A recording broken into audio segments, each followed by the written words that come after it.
Big Boss season 9లో one of the strong కంటెస్టెంట్‌గా తనూజ కొనసాగుతున్న సంగతి తెలిసిందే. ఇందులో భాగంగా భరణి బిగ్ బాస్ హౌస్‌లో రీ ఎంట్రీ ఇచ్చారు. అయితే హౌస్‌లోని భరణి లేకపోతే శ్రీజ అంటూ బిగ్ బాస్ వీళ్ళిద్దరిలో ఒకళ్ళే ఉండాలి. అది కూడా హౌస్‌మేట్స్ నిర్ణయం మీద అంటూ తెలియజేసిన సంగతి తెలిసిందే.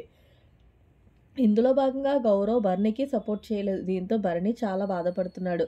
అయితే తనూజ భరణికి ధైర్యం చెప్తుంది. నాన్న ఏదేమైనా సరే నువ్వే అందరికంటే శ్రీజ కన్నా ఎక్కువ ఓట్లతో నువ్వున్నావు కాబట్టి నువ్వేమీ భయపడాల్సిన అవసరమే లేదు. నేను ఒక్కటే చెప్తున్నాను. నీ గేమ్ విషయానికొస్తే నాతో కూతురు లేదు, అలాగే ఎవరు లేరు అన్నట్లుగా ఉండు.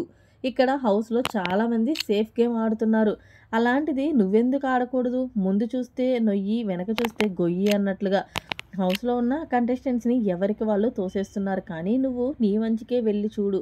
ఎదురు తెచ్చుకున్నావు కాబట్టి నువ్వు నీ గేమ్ కరెక్ట్‌గా ఆడుకో. ఇంకా 1½ మంత్ అయితే ఉంది. ఈ 1½ మంత్‌లో నువ్వు బిగ్ బాస్ హౌస్‌కి రెండోసారి ఎందుకు వచ్చావు? ఏంటనేది నువ్వు మాత్రమే ఆలోచించుకో.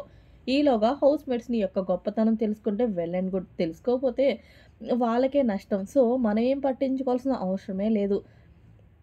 ఏదేమైనా సరే ఈ సీజన్ విన్నర్ నేను అవ్వాలి లేదా రన్నర్ నువ్వు అవ్వాలి అంటూ తనుజ మంచి బూస్టప్ ఇచ్చే మాటలైతే మాట్లాడుతుంది భరణికి. మరి మొత్తానికి ఈ సీజన్ విన్నర్ ఎవరు? రన్నర్ ఎవరనుకుంటున్నారనేది కామెంట్ సెక్షన్‌లో తెలియచేయండి. మరి అలాగే తనుజ భరణికి చెప్పిన మాటలు కరెక్టే అంటారా లేదా అనేది కూడా కామెంట్ రూపంలో తెలియచేయండి.